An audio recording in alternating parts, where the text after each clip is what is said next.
Debbie Fields, and welcome to the Dessert Show. I've got a question for you. Now, what's the very best part of the meal? I hope your answer is dessert, because that's what we do here every day. We create the most wonderful desserts, from the richest chocolatey cakes to the most scrumptious apple pies. I bring you some of the best recipes I have ever found. And what are we going to do today? We're going to be focusing on pine nuts. It's a nutty show, and we're going to do pine nutty fruit treats and nutty cookie twists, and we're going to make right now chocolate pine nut pie. The ingredients that are required are 8 ounces of pine nuts, 7 ounces of unsweetened chocolate, 1 cup unsalted butter, 1 cup plus 1 tablespoon of sugar, ½ a teaspoon of almond extract, 4 large egg yolks, the zest of 1 orange, 4 large egg whites. Now, the most important thing is, if you didn't get a chance to write that, you don't have to worry, because at the end of the show I'm going to tell you how to get all of these wonderful recipes. Now, first of all, pine nuts come from a variety of pine trees. They are nuts inside the pine cone and usually have to be heated to be removed. Now, pine nuts make up the largest uncultivated crop in North America and are harvested from wild trees. So you're asking yourself the question, where are the tame trees? Now, we'll have more for you later on.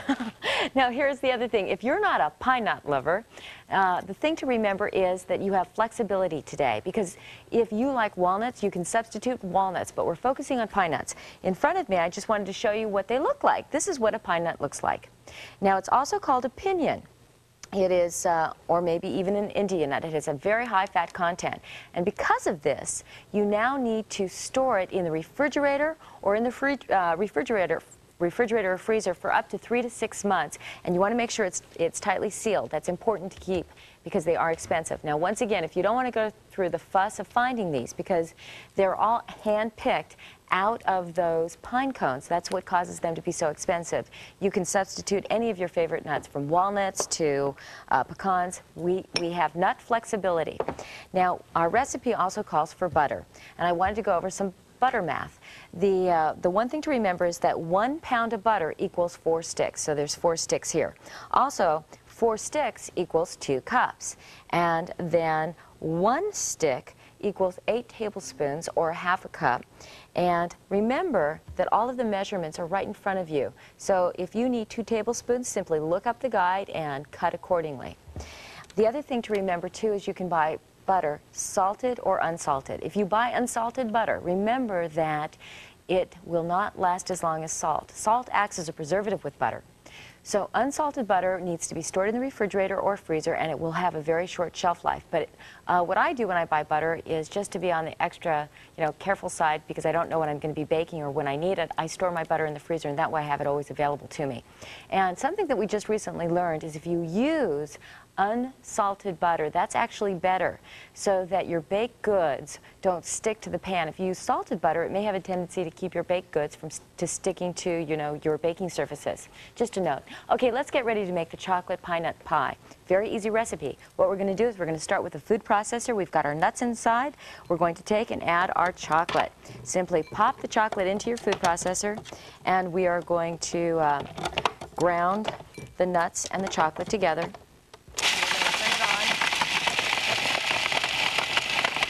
Blending. And we're going to process this to the point where it is fully blended. Great. See, now you can see how the chocolate and the nuts are blending. We don't want them to be huge. This is perfect. This is what we wanted. Now, let me show you what it's going to look like when it comes out. This is the way it will look. See how it's now blended, the chocolate and the nuts. Okay, let's get started. We're going to take our butter, and it's now at room temperature. And we are going to remember that whenever you're working with butter, don't put it in the microwave to melt. When I say room temperature, it's important that it be at room temperature, but if you take it and try to quickly get it to a point where it's liquefied in your microwave, it will cause your baked goods, like cookies or pies, to be dense or greasy. Okay, we're going to start by adding our butter and then creaming in the sugar.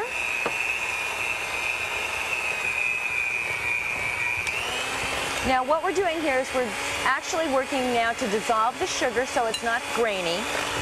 Just blending, blending, blending. And then we're going to add our eggs.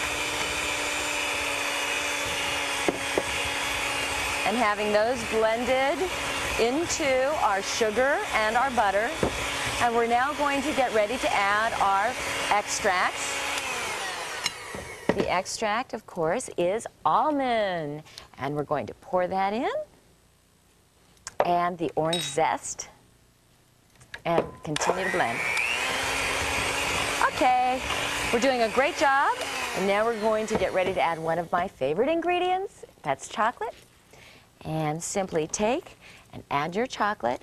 And this is very dense, so I would recommend at this time you can actually use the energy from your arms and stir it in and get it all blended. And then we're going to be folding in the egg whites. There's no need to use your mixer from this point on. Okay, now once this is blended, we're going to move it into folding in the egg whites.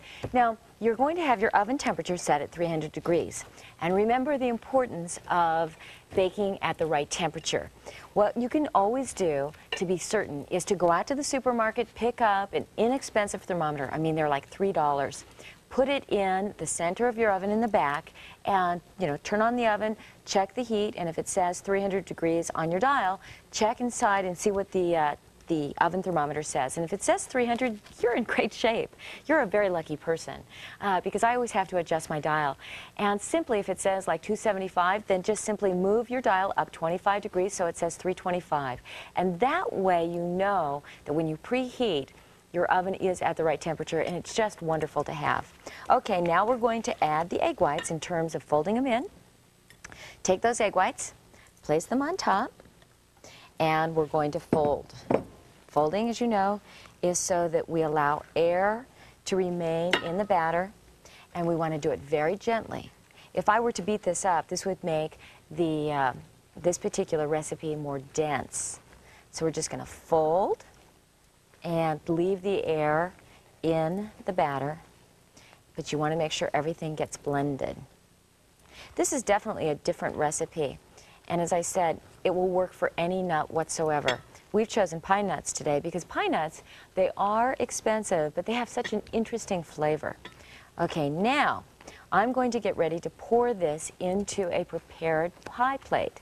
Now what I mean by that is I've gone ahead and I buttered it and I floured it. And because this is a sticky dough, I've also added a piece of parchment paper. And this can also work as wax paper, but you see how I've got it right here? That's right. So now I'm going to take this and add the batter to the pan and just simply pour it in and scraping it along the sides and making certain that you are going to... Now, don't worry about the sides because the chocolate, this batter is going to want to crawl up the sides of your pie pan. So basically leave it towards the middle and that way you'll get a more even surface, but it's going to definitely act like a brownie and crawl up the sides. Now let me show you what it looks like after you take it out of the oven. You're going to be baking it for at least, I'd say, 45 minutes. Okay, you'll know when it's done when you pull it out of the oven and you're going to touch it. If it's firm to the touch, you know for sure that it's done. If it sinks in, you can see that it's still underbaked. Now let me show you what it looks like when it's done. This is how it comes out. And you can see when I mentioned the fact that it sinks in, that's the way it's supposed to look. Now the way I like to serve it when I cut it is I like to top it off with whipped cream and of course a strawberry. Or you can add even more chocolate. Now come right back because we've got more pine nut recipes for you.